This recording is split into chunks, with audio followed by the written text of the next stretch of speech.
sembari menghindari kejaran para pasukan yang mengincar batu pusaka yang ia bawa. Namun karena sudah terkepung, rubah tersebut memutuskan untuk meledakkan dirinya sendiri. Scene beralih ke sebuah rumah yang memperlihatkan seorang pria bernama Li Xiaowu yang tengah mabuk-mabukan. Hal ini karena pada 6 tahun yang lalu ia gagal mengalahkan petarung dari klan lain dalam sebuah turnamen antar klan yang membuatnya depresi selama bertahun-tahun. Putranya yang masih kecil bernama Lindong berlari keluar sembari mengingat masa lalu dari sang ayah pada 6 tahun silam. Pada waktu itu, ayahnya bertanding di final turnamen melawan Ling Langtian, seorang petarung yang terkenal sangat kuat dari klannya. Namun ayahnya yang memikul harapan besar sayangnya bisa dikalahkan hanya dengan sekali serangan saja.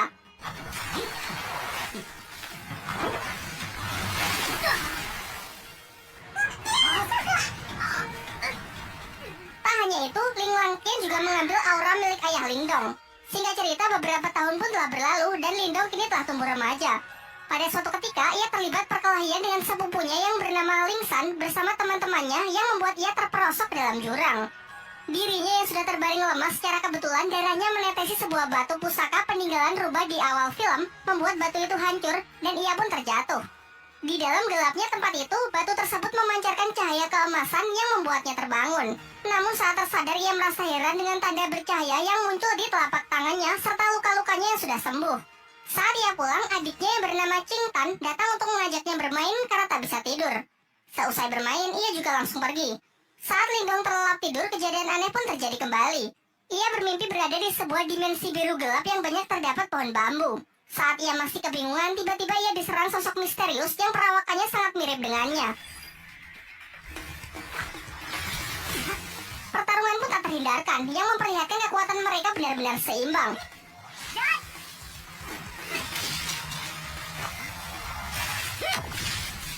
Di pagi harinya saat ia terbangun, ia dikagetkan dengan suara adiknya yang berteriak dari luar. Ternyata kelompok Ling San datang dan mengganggu Qing Tan untuk merebut rumput obat yang ia bawa. Lindong yang bergegas datang mencoba melindungi adiknya dari anak-anak berandalan tersebut.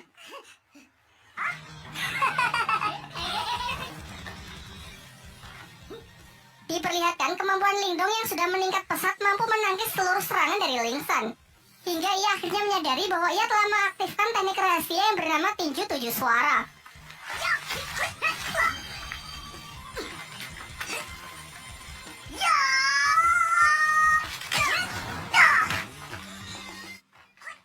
Untung saja pertarungan yang semakin serius itu akhirnya dapat dihentikan oleh kakak Ling San yang diketahui bernama Lin Hong. Sebelum pergi, ia menginfokan bahwa tak lama lagi akan diadakan turnamen di klan mereka untuk menentukan petarung terkuat di klan Lin. Lin Hong yang sangat percaya diri mengatakan bahwa setelah menang nanti ia akan menikahi Qing Tan.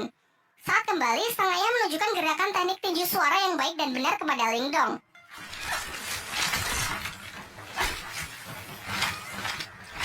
Ia pun berjanji akan melatih Lindong menggunakan berbagai teknik lainnya guna mempersiapkan diri untuk mengikuti turnamen. Di malam harinya, tiba-tiba Lindong melihat Qing Tan yang menggigil kedinginan karena auranya yang keluar tak terkendali. Secara mengejutkan, tanda cahaya di tangan Lindong menyerap aura dari adiknya tersebut dan mengubahnya menjadi 3 mutiara. Berkat itu, keadaan Qing Tan pun mulai membaik. Dan sebagai hadiah, Lindong memberikan mutiara tersebut kepada adiknya dengan syarat kejadian ini harus dirahasiakan, termasuk dari kedua orang tuanya. Keesokan harinya, Lindong kembali memulai latihannya dan berhasil meningkatkan ketahanan tubuhnya. Selain itu, kini secara sadar ia bisa memasuki dimensi rubah dan tempat itu ia jadikan sebagai tempat latihan. Bayangan dirinya yang waktu itu menyerangnya sekarang bisa ia manfaatkan sebagai sparring dalam latihan bertarungnya. Singkat cerita, hari turnamen pun telah tiba. Di putaran pertama, Ling Hao bertarung melawan adiknya sendiri, yakni Ling San. Dari segi kekuatan, kecepatan maupun pengalaman bertarung jelas sang kakak lebih unggul. Di putaran kedua, Qing Tan maju sebagai penantang selanjutnya karena tak ingin dinikahi oleh Ling Hao. Namun lagi-lagi Ling Hao menunjukkan kemampuannya yang memang berada di level yang berbeda. Tak lama setelah itu, Lindong akhirnya datang dan maju sebagai penantang terakhir. Dalam pertempuran itu, semua dibuat sangat terkejut melihat peningkatan kekuatan tempur Lindong, ditambah lagi ia mampu menggunakan teknik tinju 7 suara. Belum lagi peningkatan durability-nya yang mencapai level tinggi dapat menahan seluruh tekanan yang diberikan oleh Ling Hao. Tak hanya mampu menangkis seluruh serangan dari lawannya, Lindong yang mampu mempraktekkan latihannya di dalam dimensi lain dapat melancarkan serangan-serangannya yang secara akurat membuat Ling Hao sangat kewalahan.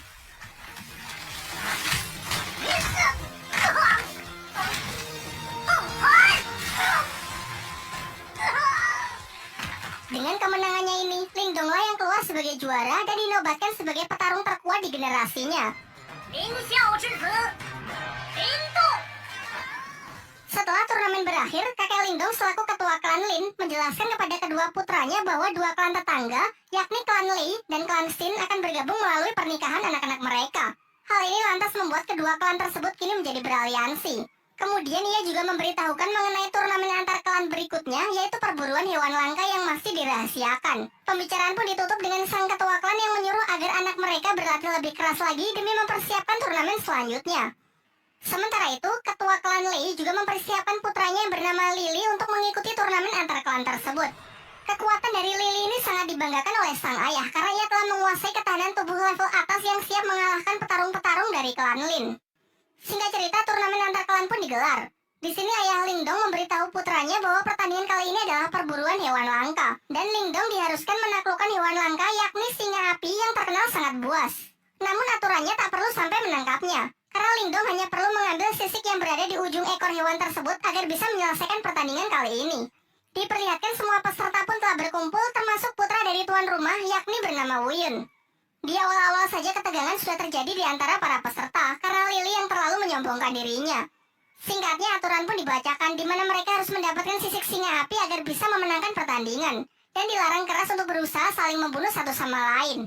Ketika Lingdong bersama adiknya berusaha menemukan singa api, ternyata Lily bersama timnya berhasil menemukannya terlebih dahulu. Namun mereka terlihat kesulitan menaklukkan hewan buas tersebut. Sementara itu dari kejauhan, Lingdong hanya mengamati mereka dan menunggu kesempatan yang tepat untuk bertindak. Sampai muncullah dari belakang tim Wuyun yang menawarkan kerjasama. Wuyun berencana menyerang si singa api saat hewan itu sudah kehabisan tenaga akibat pertarungannya melawan tim Lily. Merasa hal ini cukup menguntungkan, Lingdong pun sepakat dengan rencananya dan bersedia menjalankan kerjasama tersebut. Setelah menunggu momen yang tepat, mereka pun bersama-sama menyerang tim Lily. Lingdong menyuruh Wuyun untuk fokus kepada si singa api, sementara ialah yang akan menghadapi Lily.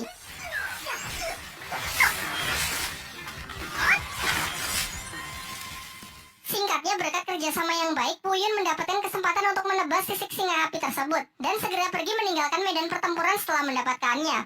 Sayangnya Wuyun yang terlalu senang akhirnya lengah dan masuk ke dalam jebakan Lily yang sebenarnya sudah disiapkan untuk menangkap si singa api.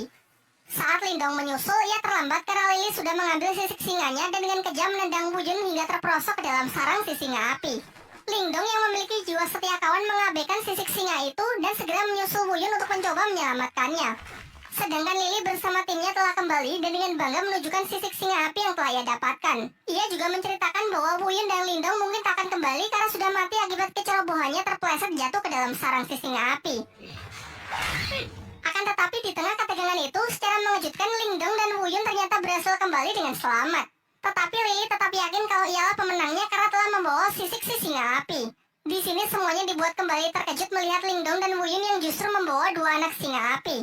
Kemudian Lingdong menceritakan mengenai kejadian yang sesungguhnya, mengenai Lily yang sudah melanggar aturan dengan berusaha membunuhnya. Tapi setelah masuk ke dalam sarang singa api, di sana mereka malah menemukan dua anak singa api yang terlantar karena induknya mati setelah sisiknya diambil.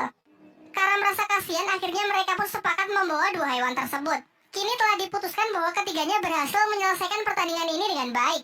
Namun tetap saja hanya akan dipilih satu pemenang di mana mereka diharuskan bertarung untuk menentukan siapa yang terkuat dan layak mendapatkan gelar Raja Pemburu. Akan tetapi ketua dari klan Lei yang sangat menginginkan bayi singa api yang merupakan hewan sangat langka, ia pun mengusulkan untuk membuat taruhan dengan pertarungan anak-anak mereka. Kesepakatannya, jika ketua Lei menang, maka bayi singa Lingdong akan menjadi miliknya. Dan jika ia kalah, ia bersedia menyerahkan pabrik kayu milik klannya. Pernyataannya ini sontak membuat semuanya sangat terkejut karena pabrik kayu adalah aset yang sangat berharga milik klan Lei dan ia mau bertaruh demi bayi singa tersebut.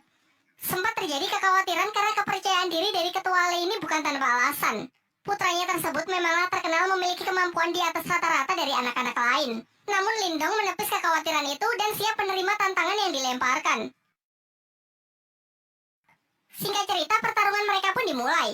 Di awal, Lily dengan bangga menunjukkan kalau dirinya telah mencapai kekuatan tingkat jiwa duniawi. Namun Lingdong juga menunjukkan level yang sama dengan Lily yang membuat semuanya sangat terkejut. Terungkap bahwa ternyata kemarin sebelum berangkat turnamen, sang ayah memberi Lingdong mutiara yin, yaitu semacam pil penambah aura. Kalah. Diperlihatkan dalam pertarungan itu mereka pun saling menyerang dan menangkis. Mungkin karena masih belum terbiasa dengan kekuatan barunya, Lingdong nampak masih kesulitan saat mengatur pola serangannya. Akan tetapi lambat laun ia berhasil mengendalikannya semakin baik untuk bisa mengimbangi Lily. Sampai ketika Lily menambah kecepatannya, barulah terlihat kembali Lindong yang dibuat kewalahan. Dengan peningkatan kekuatan yang signifikan serta teknik rahasia petir dari klannya yang tergolong tingkat atas, Lily terus melakukan pressing membuat lawannya hanya bisa bertahan. Lindong yang masih belum menyerah mencoba menyelaraskan kedua tangannya untuk menangkis dan menyerang, yang nampaknya lumayan efektif. Sedangkan Lily yang sudah terlampau kesal berniat mengakhiri pertarungan dengan sebuah teknik serangan super kuat yang mematikan. Bahkan ia sempat mendapatkan peringatan bahwa ini bukanlah pertarungan hidup dan mati. Merasa bahwa Lily tak akan menghentikan serangannya, Lindong pun segera merapalkan beberapa segel tangan untuk merilis teknik yang disebut gerbang ajaib demi mengatasi serangan yang mematikan tersebut. Dan benar saja, teknik yang digunakan Lindong telah ia upgrade ke level 2 sehingga tidak hanya mampu menghalau serangan dahsyat dari Lily, juga cukup kuat untuk menghempaskannya dan membuatnya tak sanggup untuk bangkit kembali. Dengan kekalahan putranya tersebut, dengan kesal dan terpaksa, ketua klan Lei pun harus rela menepati janjinya untuk menyerahkan pabrik kayu miliknya. Keesokan harinya, diperlihatkan Lindong dan adiknya tengah bermain dengan si harimau api yang mereka beri nama si Oyen. Barulah di siang harinya, mereka memeriksa tambang kayu yang telah mereka menangkan. Namun terlihat tempat itu benar-benar hancur berantakan. Dalam pencarian petunjuk siapakah yang melakukan hal ini, secara tak sengaja si Oyen membawa Lindong ke sebuah gua yang di sana terdapat banyak lahar panas serta sebuah kerangka monster raksasa. Di dalam gua itu si Oyen menemukan sebuah kristal biru yang dengan lahap langsung ia makan. Sementara Lindong yang masih penasaran menemukan sebuah bunga yang memancarkan sinar. Namun ketika ia dekati, tangan Lindong malah seakan menyerap semacam energi dari kelopak bunga tersebut yang membuat sekujur tubuhnya menjadi terbakar. Untung saja saat kondisinya semakin buruk, batu rubah di tangannya menyerap energi panas dari kelopak bunga tersebut. Setelah berhasil keluar dan bertemu dengan keluarganya, Lindong menceritakan gua yang baru saja ia temukan serta sebuah batu permata merah yang ia peroleh di dalam sana. Lantas mereka pun bergegas pergi ke lokasi dan sempat terkejut karena ternyata tempat itu adalah tambang permata yang bernilai sangat tinggi. Setibanya di rumah, terlihat Lindong yang mendapatkan 3 batu permata. Dan dengan kekuatan dari batu rubahnya, ia dapat menyatukan ketiga batu menjadi satu permata yang bernilai lebih tinggi. Sementara itu, ketua klan Lei yang mendengar kabar tentang ditemukannya tambang permata jelas membuatnya semakin kesal. Namun setelah mendengar rencana dari rekannya, terlihat wajahnya yang kembali menjadi senang. Di lain waktu, ketika klan Lin sedang berbelanja berbagai macam kebutuhan klan, Lindong pergi ke sebuah toko barang antik di pusat kota untuk sekedar melihat-lihat. Di sana terdapat seorang kakek yang bernama Yandasi. Ia dapat melihat aura milik Lindong yang nampak tak biasa. Setelah Lindong membeli sebuah tas, tiba-tiba batu rubah di tangannya merespon sebuah energi yang berasal dari potongan kayu di toko tersebut. Si penjual mengaku barang itu sama sekali tak berharga dan tak tahu juga apakah fungsinya. Namun ketika Lindong hendak membelinya, ternyata barang tersebut sudah akan dibeli terlebih dahulu oleh seorang gadis bernama Yue. Lindong yang tak mau mengalah memaksa untuk tetap membelinya. Menanggapi hal itu, dua pengawal dari Yue segera bertindak dengan menodongkan pedangnya kepada Lindong. Namun tiba-tiba saja kedua pedang itu terlempar yang ternyata ini adalah ulah dari si kakek Yanda yang memiliki kemampuan telekinesis. Terungkap bahwa kakek Yanda ini sebenarnya adalah guru dari Yue. Perseteruan mereka pun berakhir dengan Yue yang mengalah meninggalkan tempat tersebut.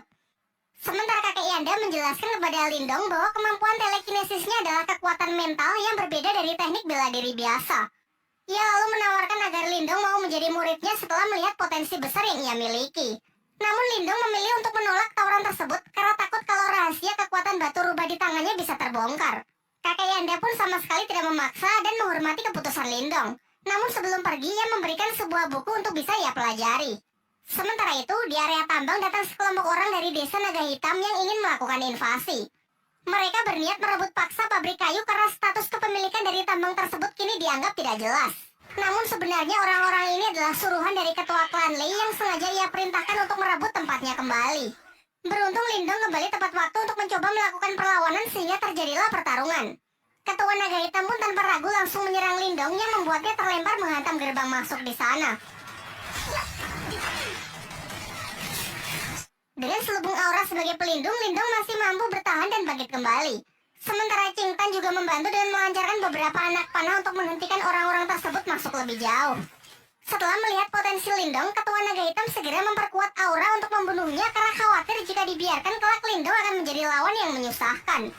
Sementara Lindong setidaknya masih mampu bertahan meskipun digempur dengan berbagai macam serangan yang mematikan. Selain itu, terlihat juga ia mengupgrade gerbang ajaib ke level 3 yang mampu mengimbangi kekuatan dari lawannya tersebut.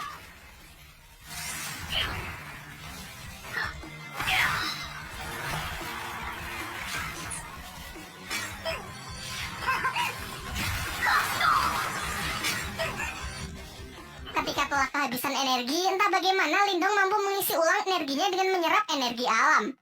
Ia pun meminta Qingtan bersama Si Oyen agar mengulur waktu setidaknya sampai energinya terisi penuh. Jelas hal ini sama sekali tidak mudah, terlebih lagi karena bagaimanapun juga mereka telah kalah jumlah. Hingga saat salah seorang musuh berhasil melukai Lindong, seketika Lindong bangkit serta luka-lukanya bisa sembuh dengan sangat cepat karena energinya yang terkumpul telah lebih dari cukup. Dan benar saja, setelah bangkit kekuatan Lindong kini menjadi berkali-kali lipat, sehingga di ronde kedua ini hanya dengan sekali pukulan ia dapat mengalahkan lawannya tersebut.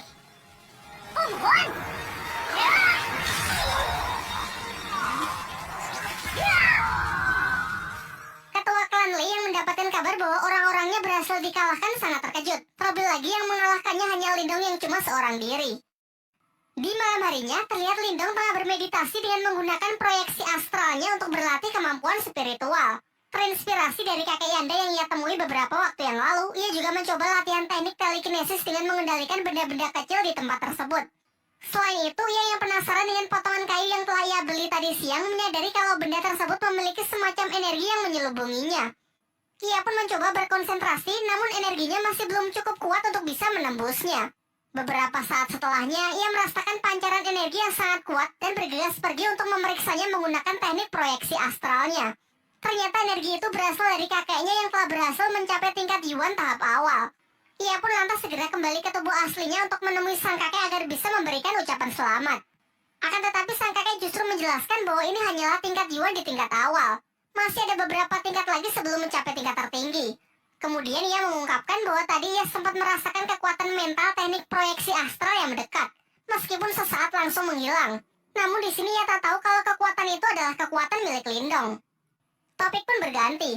Paman Lindong menyampaikan bahwa tadi ia mendapatkan undangan dari klan Lei untuk membahas mengenai sebuah kerjasama bisnis dengan klan Lin. Singkatnya, setelah cukup berdiskusi, mereka pun sepakat untuk menghadiri undangan tersebut. Keesokan harinya, mereka mendatangi rumah utama milik klan Lei. Namun hanya para tetua klan saja yang diperbolehkan untuk masuk. Di saat sedang menunggu, Lindong merasakan ada kekuatan mental yang sangat kuat di sekitarnya yang sedang menggunakan teknik astralnya untuk mengintai. Sementara di dalam ruangan, para tetua klan tengah membicarakan mengenai ajakan kerjasama membangun bisnis untuk keuntungan bersama dengan sistem bagi hasil. Akan tetapi klan Lin keberatan karena dalam kesepakatan itu, ketua klan Lei lah yang akan menjadi pemimpin. Sementara klannya hanya akan menjadi bawahannya saja. Di sini terbongkarlah kedok dari ketua klan Lei yang sebenarnya ingin menjadi penguasa di kota tempat mereka.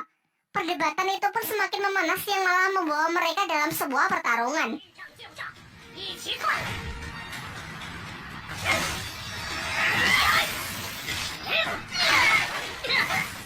Di tengah pertarungan mereka, datanglah Wu Yin, pemimpin dari sekte Serigala Darah yang memihak kepada ketua klan Lei karena sudah dijanjikan akan diberikan keuntungan 60% dari bisnis yang hendak dijalankan. Diceritakan bahwa Wu Yin ini menguasai kekuatan mental tingkat tinggi. Dan benar saja, satu persatu dari mereka dapat dijatuhkan dengan sangat mudah.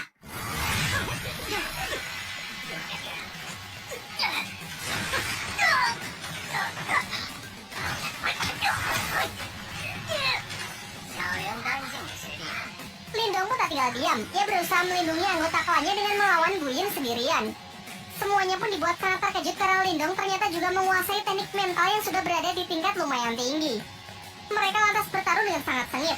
Terlihat Lindong meskipun masih pemula, ia mampu mengimbangi kecepatan dari Wu Yin.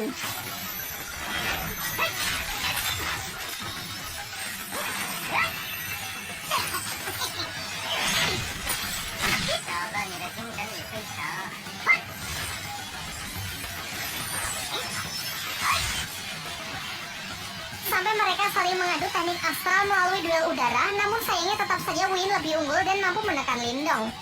Kembali ke pertarungan dunia nyata, Lindong mencoba melancarkan serangannya dengan beberapa aura jarum, tetapi dapat dengan mudahnya ditangkis yang memperlihatkan perbedaan kekuatan di antara mereka. Kini di puncak pertarungan, Lindong hanya mampu bertahan yang nampak semakin terdesak saja. Akan tetapi Tapi di ambang kekalahannya, Lindong teringat mengenai potongan kayu yang memiliki selubung energi mental tingkat tinggi. Lantas ia pun mencoba memanfaatkannya untuk menahan serangan mental dari Wuyin. Melebihi ekspektasi, ternyata hal ini benar-benar efektif. Benda tersebut cukup kuat untuk menangkal energi mental tingkat tinggi. Bahkan selain menahan, kayu itu juga mampu menyerap serangan dari energi spiritual yang kemudian ditransfer masuk ke dalam tubuh Lindong. Dengan ini Lindong pun bisa membalikan keadaan. Guyin yang kekuatannya telah terkuras habis tak lagi mampu menahan serangan dari Lindong yang sudah meningkat berkali-kali lipat sehingga ia harus menerima kematiannya.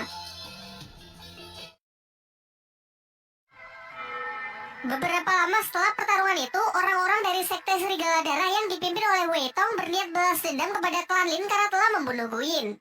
Kakek Lindong mencoba menjelaskan bahwa Guyinlah yang bersalah karena telah ikut campur dan membantu ketua klan Lin untuk menindas klannya.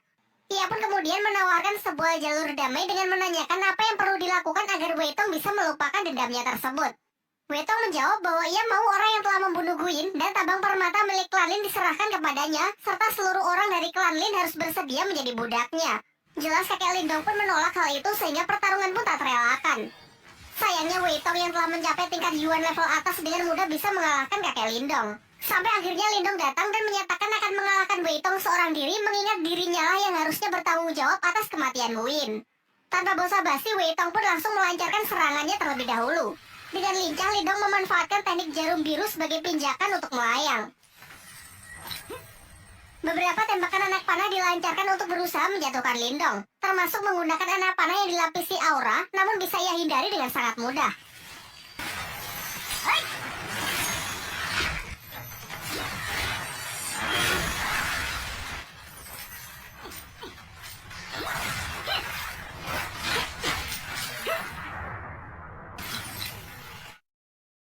Sampai akhirnya Lindong dengan penuh percaya diri menawarkan sebuah perjanjian, yaitu 3 bulan dari sekarang ia bersedia bertarung sampai mati dengan Wei Tong. Kesepakatannya, jika ia kalah maka ia siap menerima hukuman apapun, serta aset pabrik kayu milik klan Lin akan rela ia serahkan. Namun jika ia yang menang, maka masalah balas dendam Guyin akan dianggap selesai. Pada awalnya Wei Tong menolak karena sekarang saja ia bersama pasukannya sudah cukup untuk menaklukkan klan Lin. Namun setelah melihat kemarahan dari si Oyan serta kemampuan Lindong yang bisa mengalahkan bahkan nyaris membunuh para kroco itu, akhirnya Wei Tong pun sepakat.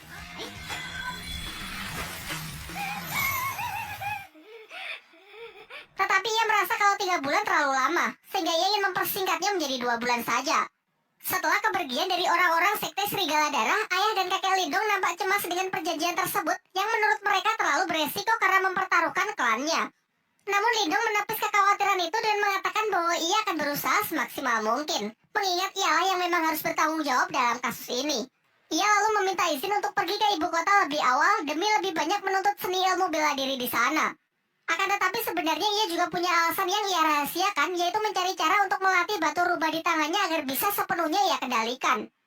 Keesokan harinya, Lindong pun berpamitan dengan semuanya meskipun terlihat sang adik sebenarnya tak rela jika kakaknya pergi sendirian. Singkatnya, Lindong pun berangkat ke ibu kota dengan menunggangi seekor kuda. Setelah tiba di ibu kota, ia mendapatkan informasi kalau di sana akan ada pelelangan benda-benda antik yang digelar untuk para bangsawan. Lindong yang tertarik berniat menghadiri pelelangan tersebut dengan harapan bisa menemukan barang bagus yang bisa berguna nantinya. Bermodalkan dengan beberapa butir permata yang ia bawa, Lindong pun diubah penampilannya agar layak memasuki pelelangan yang dihadiri oleh para bangsawan tersebut. Setibanya di sana, Lindong kembali bertemu dengan kakek Yanda yang diundang sebagai tamu, serta ia juga melihat Yue yang datang bersama panitia pelelangan bernama Suansu. Dalam pelelangan tersebut, Lindong tertarik dengan sebuah tanaman langka yang mampu meningkatkan kekuatan spiritual seseorang. Semuanya sempat dibuat terkejut karena Lindong yang menawarnya dengan harga yang sangat mahal. Diperlihatkan kakek Yanda sangat terkejut karena merasakan energi dari keberadaan Lindong yang benar-benar telah meningkat pesat. Seusai acara pelelangan itu, Suansu mengajak Lindong pergi menemui kakek Yanda di sebuah ruangan pertemuan. Sebelum berangkat, mereka sempat merasakan kehadiran mata-mata yang sedari awal sudah membuntuti Lindong. Dalam pertemuan itu, kakek Yanda kembali menawari Lindong untuk menjadi muridnya agar bisa menyempurnakan teknik segel kehidupan milik Lindong. Namun dengan sopan Lindong menolak tawaran itu dan menunjukkan bahwa ia telah menyempurnakannya. Hal ini sontak membuat semuanya sangat kagum karena Lindong dapat melakukannya dalam waktu yang relatif singkat. Kemudian barulah dijelaskan bahwa segel kehidupan adalah dasar dari ahli kekuatan mental. Segel ini dibagi menjadi 3 jenis, yakni segel kehidupan, segel duniawi, dan segel surgawi. Segel kehidupan adalah yang paling umum, sementara segel terkuat adalah segel surgawi yang konon katanya memiliki kekuatan di luar nalar manusia. Singkat cerita, Lindong bersedia menceritakan masalah klannya yang sedang bersinggungan dengan sekte Serigala Darah, serta kesepakatannya untuk bertarung hidup dan mati melawan Wei Tong. Mendengar hal itu, Xuanzu memberitahukan bahwa terdapat sebuah kolam surgawi yang berisikan energi murni yin dan yang dari sumber kolam tersebut. Kabarnya jika seseorang memasuki kolam itu maka dapat meningkatkan kekuatan spiritualnya, dan kabar baiknya baru-baru ini ditemukan keberadaan kolam surgawi tersebut, namun sayangnya berada di wilayah perbatasan desa dengan klan lain dan masih menjadi sengketa. Xuanzu lalu juga menceritakan bahwa telah disepakati sebuah turnamen di mana pemenangnya berhak mengambil energi murni dari kolam tersebut. Tanpa pikir panjang, Lindong pun setuju untuk berpartisipasi dalam turnamen itu. Di lain waktu, Lindong kembali memasuki dimensi batu rubah, namun anehnya bayangan hitam yang selalu menjadi alat berlatihnya tak lagi muncul. Ia pun mencoba berkonsentrasi untuk menemukan sumber masalah. Dan tiba-tiba di sana muncul sesosok bayangan putih yang tak lain adalah si rubah putih itu sendiri. Rubah putih itu lalu memperkenalkan diri bahwa ia adalah jelmaan iblis celestial yang bernama Marta, sekaligus pemilik dari dimensi ini. Ia juga menjelaskan bahwa dahulu ia sangat kuat berkat batu tersebut. Akan tetapi seiring berjalannya waktu, batu itu justru menyerap energi spiritualnya hingga menjadi sangat lemah. Akhirnya ia terpaksa hidup bersembunyi di dalam batu tersebut agar jiwanya tidak lenyap. Marta kemudian menyarankan jika Lindong tak ingin bernasib sama, Lindong harus mengisi ulang energi batu itu dengan energi murni. Seketika Lindong pun teringat dengan kolam surgawi yang kabarnya dipenuhi oleh energi murni. Mengingat kalau di turnamen perebutan kolam surgawi nanti ia tak bisa mengandalkan kekuatan batu rubah karena butuh diisi ulang, Marta pun mengajaknya ke sebuah tempat di mana terdapat benda yang disebut piringan mental. Meskipun benda ini bisa menjadi jalan pintas untuk meningkatkan kekuatan spiritual, namun resikonya juga sangat berbahaya. Yaitu jika dalam prosesnya Lindong tak sanggup menahan rasa sakit, maka kekuatan spiritualnya akan lenyap dan tak akan bisa dipulihkan lagi. Tanpa banyak berpikir, Lindong pun ingin mencobanya dan bersedia menanggung semua resiko yang mungkin terjadi. Dan benar saja, saat proses berlangsung, ia merasakan sakit yang sangat luar bioskop. Sampai akhirnya dengan tekad yang kuat, Lindong berhasil melewati proses tersebut, alhasil kekuatan mentalnya pun meningkat pesat. Setelah itu, Marta menyarankan agar Lindong memakan rumput obat yang ia beli sebelumnya agar kondisi dan energi mentalnya bisa segera pulih. Karena setelah ini ia akan mengajarinya teknik baru yang disebut teknik Borkeong. Keesokan harinya, Lindong datang ke suatu tempat di mana semua orang di pelelangan berkumpul. Di sana datang juga Yue dan seorang pria bernama Liu Yi. Kemudian Xuanzu mempertemukan Lindong dengan pemilik rumah pelelangan yang diketahui bernama Xiaowan Jin. Ia menjelaskan bahwa Yue, Liu Yi, dan Lindong akan bertanding melawan petarung lain dalam rangka memperebutkan kolam surgawi. Singkat cerita, mereka pun bersama-sama pergi ke tempat turnamen. Setibanya di sana, mereka bertemu dengan tim lawan perwakilan dari sekte Serigala Darah yang diketahui seorang pria bernama Yue San dengan kedua anaknya yang di sampingnya. Di sebelah kanan ada Yue Feng dan di kiri ada Yue Lin, serta di belakang ada seorang petarung bayaran yang bernama Jiang Li. Dijelaskan bahwa mereka ini bukan petarung kaleng-kaleng karena sudah mencapai tingkat Yuan surgawi tahap akhir. Di putaran pertama, Yue maju menggunakan sebuah pedang untuk melawan Yue Lin dengan senjata cambuknya. Sejauh ini pertarungan dua wanita ini terlihat cukup seimbang. Mereka menyerang dan menangkis mengandalkan senjata mereka masing-masing. Namun akhirnya pertarungan singkat tersebut dapat dimenangkan oleh Yue dengan berhasil menodongkan pedangnya tepat ke leher Yue Lin. Di putaran kedua, Yue Feng maju sebagai perwakilan berikutnya. Sementara Lindong yang nampak ragu-ragu segera diambil alih oleh Liu Yi yang bersedia maju terlebih dahulu dengan senjata tombaknya.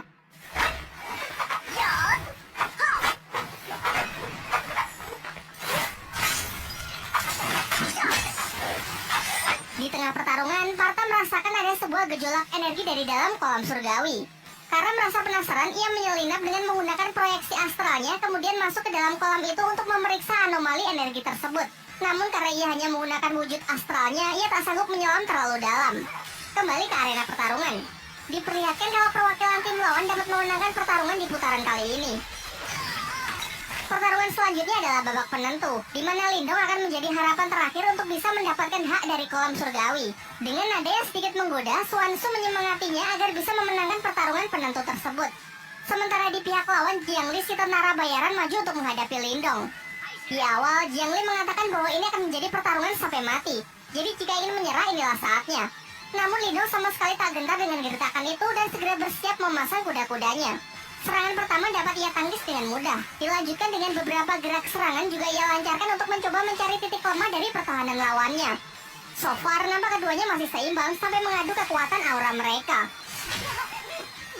Cukup khawatir melihat kekuatan Jiangli yang telah mencapai tingkat Yuan Surgawi. Namun tak kalah mengejutkan kalau menyaksikan energi mental tingkat tinggi Lindong yang seketika mampu menghentikan pergerakan lawannya. Dilanjutkan dengan serbuan jarum aura yang semakin merepotkan Jiangli.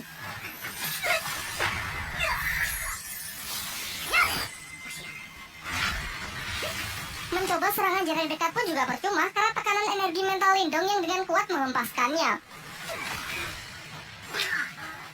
Saat semua merasa kalau Lindong telah memenangkan pertandingan itu, Jiangli bangkit dengan aura merah yang membara.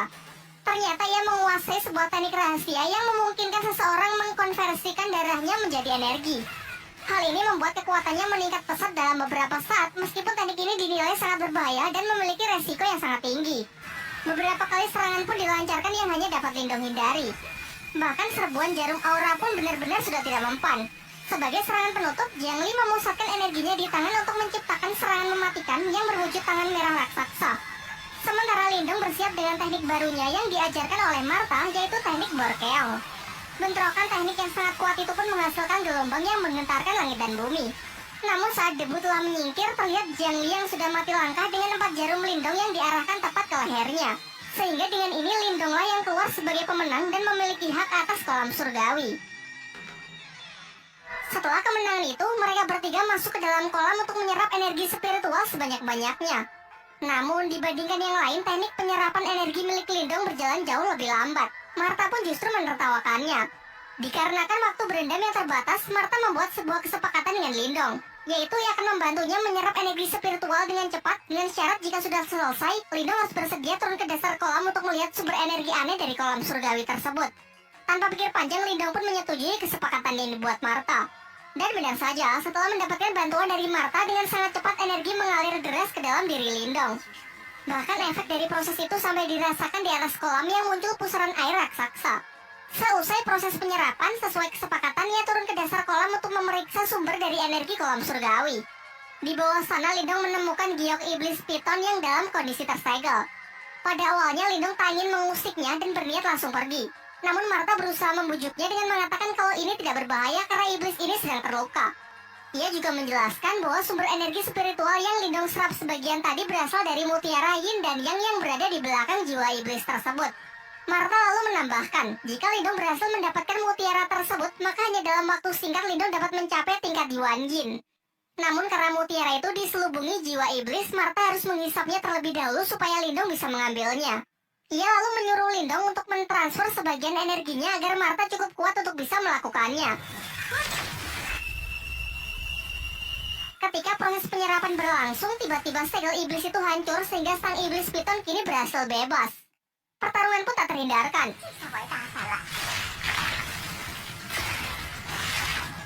Di sini Martha berusaha mengalihkan perhatian ular piton itu supaya Lindong memiliki cukup waktu untuk mengambil mutiaranya. Akan tetapi Lindong yang masih ragu sama sekali tak punya keberanian untuk mendekat. Sampai akhirnya Martha menggunakan rencana cadangan, yaitu kembali masuk ke dalam tangan Lindong. Pada awalnya Lindong mengira kalau Martha sudah menipunya. Namun selang beberapa waktu, luapan energi keluar dari tangannya yang ternyata adalah Martha dengan wujud aslinya, yaitu naga api raksasa. Dengan cepat ia membakar iblis piton itu dengan semburan api lalu segera menyerapnya.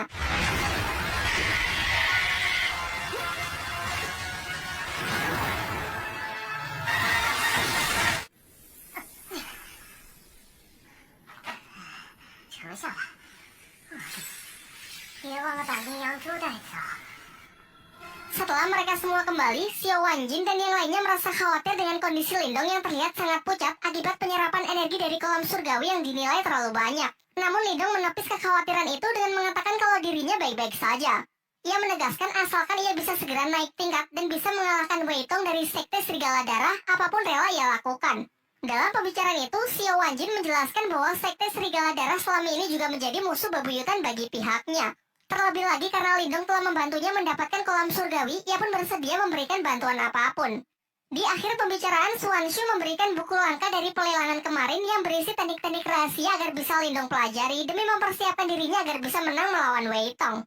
Di malam harinya, Lindong mempelajari buku pemberian Suan Shu untuk mengendalikan energi yang telah ia serap sebelumnya. Ia kemudian kembali masuk ke dalam dimensi rubahnya. Di sana ia melihat bayangan dirinya yang kini telah pulih. Bahkan bayangan tersebut juga telah membuka aliran energi spiritual tingkat 22 vena. Lantas ia pun segera menirukan gerakan dari bayangan itu dan seketika ia juga berhasil membuka aliran energi spiritual tingkat 22 vena. Sekaranglah saatnya